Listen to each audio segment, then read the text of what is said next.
is lesson 7, day 7 of unit 3. So today was a work day, practice to get ready for the test, but we did start with the warm-up here. So take a moment, pause the video, try the warm-up, and then play to check your answers. So number 1, check for GCF. There is none. So then we see 2 terms and a plus sign, and we see 8, which is a perfect cube, 9, 6, and 3 for exponents, which can all be obtained from cubing. So we know this is sum of cubes. So cubed root of 8x to the 9th is 2x cubed. Cubed root of a to the 6th, b cubed, is a squared b.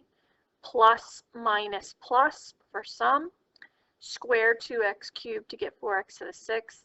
Multiply a squared b times 2x cubed to get 2ax squared b x. 2a squared bx cubed, and lastly square a squared b to get a to the 4th b squared. And that's your final answer. Number 2. So check for GCF. To do that, we have to look at the first term, everything in front of the plus sign, and everything after the plus sign. So I see x plus 3. I see 4th to the 4th power and to the 3rd. So to the 3rd is the GCF. I see 2x plus 3 cubed and to the 5th, so cubed is the highest that they have in common, so that's the GCF. So then x plus 3 cubed times another x plus 3 gives me x plus 3 to the 4th. And 2x plus 3 we've already factored out, and that's all we need. Now we're moving on to the plus sign. Now we're looking at this second term. So the GCF, x plus 3 cubed, is all we need. So I don't need any more x plus 3. But 2x plus 3, we factored out a cube, and we need a 5th power, which means we need a 2x plus 3, the quantity squared.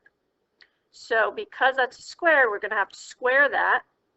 And when we correctly square that binomial 2x plus 3, we get 4x squared plus 12x plus 9. Combine like terms, adding the 12x and the x to get 13x, adding the 9 and the 3 to get the 12. So I have my GCF, the quantity x plus 3 cubed, times the quantity 2x plus 3 cubed, times 4x, the quantity 4x squared plus 13x plus 12. Now you do have to check that to see if it factors, because sometimes it will. 4 times 12 is 48, and the bottom of the diamond would be 13. So factors of 48 that are going to add to 13. So if I run through the factors of 48, 1 and 48, no. 2 and 24, no. 3 and 16, almost. It seems like 3 and 16 will work, but one of those would have to be negative in order for us to get a positive 13x with 16 and 3. So 16 and 3 doesn't work. Back to factors of 48, 4 and 12, they don't add to 13. 6 and 8, they don't add to 13. And that's it for factors of 48. So 4x squared plus 13x plus 12 does not factor, therefore that's my final answer.